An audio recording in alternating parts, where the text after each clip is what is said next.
Sinimulan na ng Commission on Elections ang pagpapadala ng automated counting machines at mga balotang gagamitin sa parliamentary elections sa Bangsamoro Autonomous Region in Muslim Mindanao.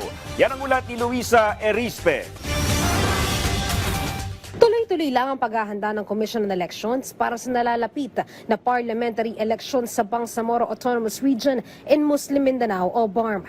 Katunayan, ngayong araw, nagsimula na ng pagpapadala ng mga balota at automated counting machines na gagamitin sa halalan. Ngayon po, magde-deploy kami ng ating pong mga kagamitan papuntang Tawi-Tawi. Medyo malayo-layo po kasi ang Tawi-Tawi. At siyempre susunod na po yung Maguindanao, pagkatapos ang Basilan, Lanao at sa Special Geographic Area. Nauna nang idineploy ang batteries at iba pang election paraphernalia nitong mga nakalipas na buwan. Ayon kay Garcia, nananatili pa rin generally peaceful sa BARM kahit pa nagpapatuloy ang campaign period. Sa ngayon, may 12 areas of concern sa rehiyon na nasa red category.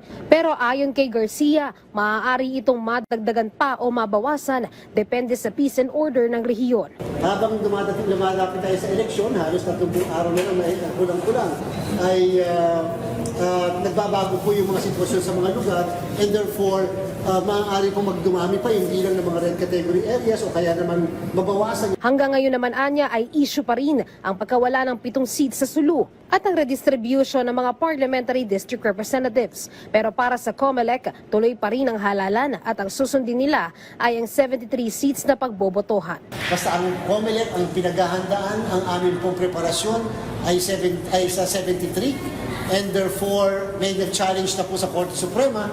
Wala pa naman po kahit na anong initial na aksyon ng Supreme Court. So tuloy-tuloy, dire-diretso po ang inyong Commission on Elections sa paghahanda. Luisa Erispe para sa Pambansang TV sa Bagong Pilipinas.